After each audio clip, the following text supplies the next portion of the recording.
আমি আশ্চর্য হয়ে যাচ্ছি, দিনে দুপুরে একটা মেয়ে আমার আব্বাকে মেরে দিয়ে চলে গেল, আর এত বড় বাজারে একটা লোক বলতে পারছে না মেয়েটাকে চেনে। টনি পাগলামি করো না, এমন করলে হয়? সামনে তোমার অনেক ভবিষ্যৎ পড়ে আছে, চলো চারটি খেয়ে নাও গা। আমার কোনো ভবিষ্যৎ নাই, আমার একটাই টার্গেট, ওকে আমি নিজের হাতে মারবো, তারপর আমার শান্তি। দেখো মা, এতদিন আমি তোমার কথা ভেবে টনিকে কিছু বলি, আমি ভেবেছি ও আস্তে আস্তে ভুলে যাবে, কিন্তু না, এখন দেখছি ও দিনের দিন বাপের খুনির জন্য পাগল হয়ে উঠছে। তাই আমি ভেবেছি ওকে আমি আজ সব সত্যি কথা খুলে বলবো। তুই কি পাগল হয়ে গেছিস? তোর কথা শোনার পরে ও যদি তোর কোনো ক্ষতি করে দেয় কি আর করবি? খুব জোর মেরে ফেলবি, আমি মধ্যে রাজি আছি। তাও আমি টনির এত কষ্ট সহ্য করতে পারছি না। ঠিক আছে তাহলে বলো।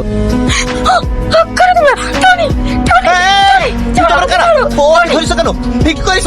এ হচ্ছে আমার শত্রু আর তোরও শত্রু, তার মানে বাহ বিশাল বাবা, যে বাবার খুনিকে সঙ্গ করে নিবার আছি, আবার সবার সামনে খুনিকে খোঁজার অভিনয় করছি। তুই তো বিশাল নাটক পারিস রে। তুই কি বলছিস?